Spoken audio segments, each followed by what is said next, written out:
Shea Roads. For the next 2 weeks, I'm on a journey through Cross River States, the so-called Caribbean of Nigeria. I'm hoping I can lift the lid on one of West Africa's best-kept secrets.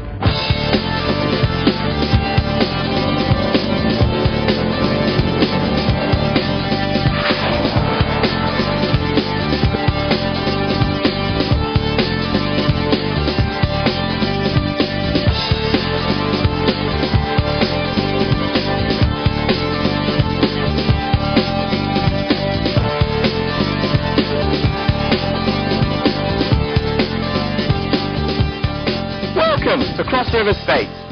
This is where some of the most striking scenery in West Africa can be found, right here on the southeast corner of Nigeria. With a landmass just about the size of Israel, Cross River is an immensely diverse state. There are high peaks and stunning views, multi-streamed waterfalls, huge rivers and pristine beaches, mystical villages and historic towns.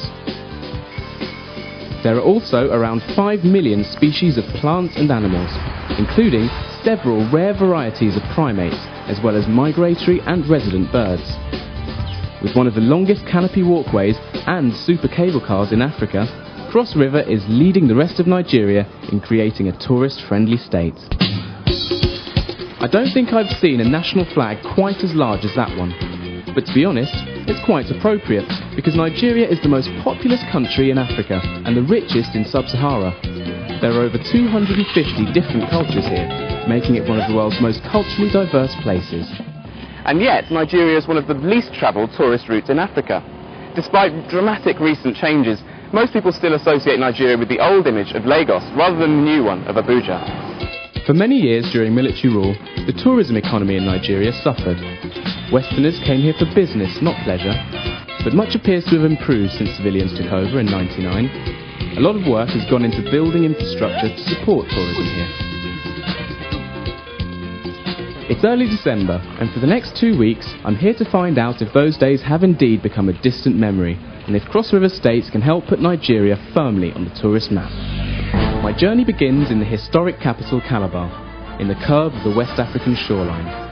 It takes me north, past the majestic Abokim waterfalls near the town of Ikom. From there, we'll approach the mysterious Alok monoliths, and then it's up the rolling hills to the Abudu cattle ranch. Coming back down, I'll travel through one of Africa's largest remaining rainforests, before returning to the creeks, rivers and beaches around Calabar.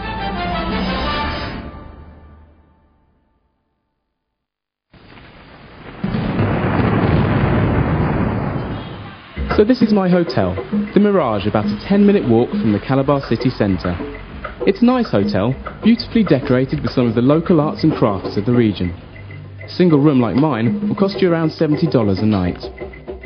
But there are lots of other cheaper and more expensive options in and around Calabar, depending on your budget. What's now called Calabar was originally divided into tribal kingdoms dating back more than 2,000 years. By the early 16th century, the Efik people native to this region had formed settlements all along the riverbank in the Bight of Biafra. Behind me is the first of them, known as Creek Town. It's called that because it's set on a creek, connecting the Cross and the Calabar rivers.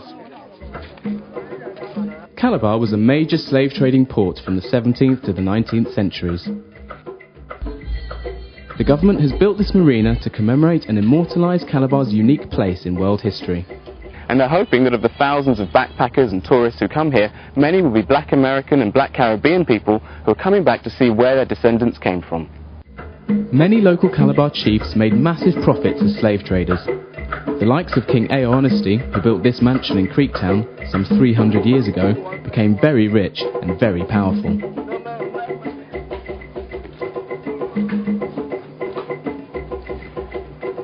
This is a piece of well-preserved history, a real relic of the slave trade. From here, the king, Ao Honesty, had complete view over all the creeks in the river. From here, he controlled the slave trade. You can see the ships would have come down the river, and he had a complete view. Nothing could happen here without his say-so. By the early 20th century, the British had invaded and colonised Calabar. They made it Nigeria's first capital and turned it into an important trading port, exporting mostly palm oil, cocoa, timber and rubber. The old residency building is a prominent historical landmark. a real testament to British influence in this area. From this wood and iron building, British governors would have ruled the whole of southern Nigeria. Today, it's a museum displaying artefacts from Calabar's rich and unique history.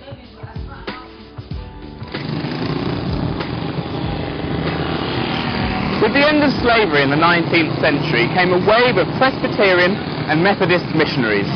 Among them, the likes of Hope Waddell, who had a big impact on education here in Calabar. But by far the most venerated of these European missionaries would have to be Mary Slessor, a Scottish woman from Dundee, who's buried here in the heart of Old Calabar. To this day, people still come to pay their respects. Reverend Theophilus is the minister in charge of Duketown Presbyterian Church, one of the first ministries to be established in Calabar in the 19th century. Mary Slessor happens to be one of the finest Scottish missionaries who came to this part of the world as far back as the late 19th centuries. And she worked so very well.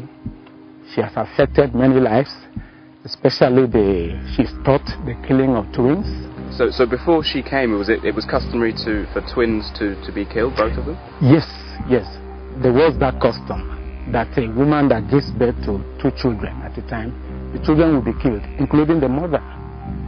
But when she came, she worked so well, and by presenting the gospel and touching many lives, she actually was able to stop the killing of not just the twins, but even the mothers of the twins.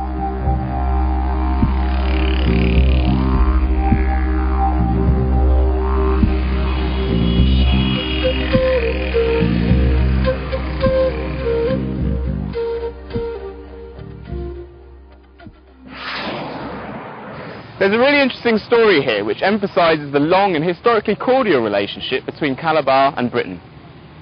In the 1880s, King Ayamba, whose seat of power is right behind me here in Old Calabar, proposed marriage to Queen Victoria. He wanted to be referred to as His Majesty. And why not? After all, he had his powerful kingdom and she had hers. It's said the Queen agreed in principle, but she insisted the king couldn't call himself His Majesty because, in her words, 2 majesties couldn't exist in the same kingdom. Well, in order to find out a bit more about the local language and history, I've come to meet an expert.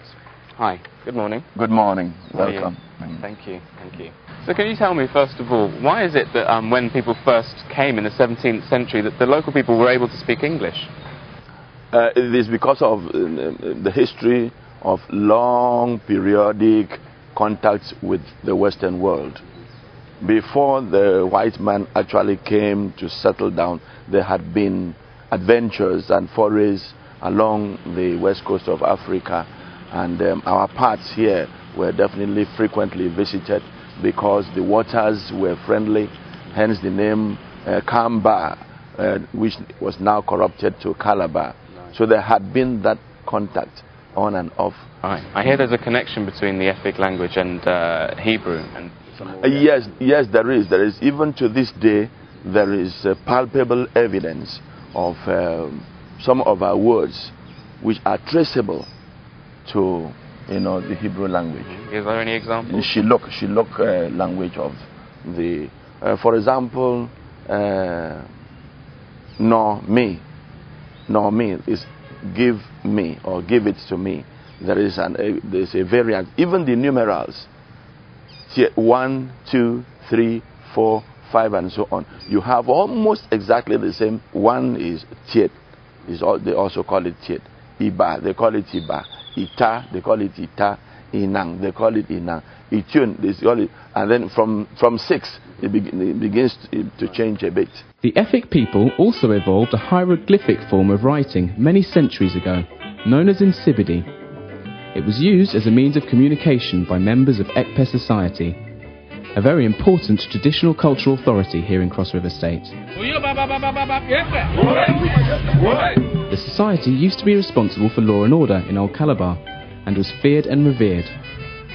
Today, members still use the Insibidi hieroglyphic as a means of esoteric communication. Insibidi. What I wear here, this loincloth, captures a bit of the, that's why I put it on for you. It captures a bit of the written aspects of Insibidi. Okay. Yeah. all the things that are drawn here, these things all have meanings. Right. All these things are not just artistic designs, but they communicate. They have messages. Okay. Right.